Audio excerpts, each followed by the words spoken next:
નમસ્કાર દર્શક મિત્રો, આપ નિહાળી રહ્યા છો N24 ગુજરાતી। તો નજર કરીશું આજના મહત્વના સમાચાર પર। માણેજા ક્રોસિંગથી જાંબુઆ માર્ગે અકસ્માત સર્જાયો। પૂર ઝડપે આવેલી બાઇક મહિલાને અડફેટે લીધી।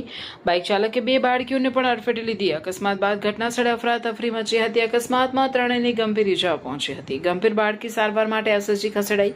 તબીબોએ બાળકીને મૃત જાહેર કરી હતી। ઘટનાને પગલે પરિવારજનોમાં શોકનો માહોલ છવાયો। સમગ્ર અકસ્માતની ઘટના સીસીટીવીમાં કેદ થઈ। પોલીસે અકસ્માત મામલે તપાસ હાથ ધરી। અહીંયા શું બનાવ બન્યો છે? અહીંયા એવો બનાવ્યો કે આ બુલેટ ચાલક છે ને એ ડેપોથી ફૂલ સ્પીડમાં હતો અને અહીંયા ક્રોસિંગ કરતી વખતે એક મહિલાને એક નાની બાળકીને ઝપેટમાં લીધા અને બંનેની હાલત ગંભીર છે અને બાઇક ચાલકની સ્પીડ 100 થી 120 હશે। કે એટલી સ્પીડમાં ગયો છે કટ મારીને કે બાળકીને તો ફૂલ ઈજા છે। બાળકી ગંભીર હાલતમાં છે અને મહિલા બી ગંભીર હાલતમાં છે અને બાઇક ચાલક ફૂલ સ્પીડમાં હતો। તો એ નશાના હાથમાં છે એવું લાગે છે? નશાના હાથમાં તો પોલીસની તપાસનો વિષય છે, પણ આ ભાઈ એટલી સ્પીડમાં હતો ને કે ડેપોથી એની પાછળ આવતો તો એટલી સ્પીડમાં એટલી કટો મારતો તો ગયો કે અહીંયા એને બિચારા બે જણનો એક મહિલા અને એક નાની બાળકીનો ભોગ લીધો।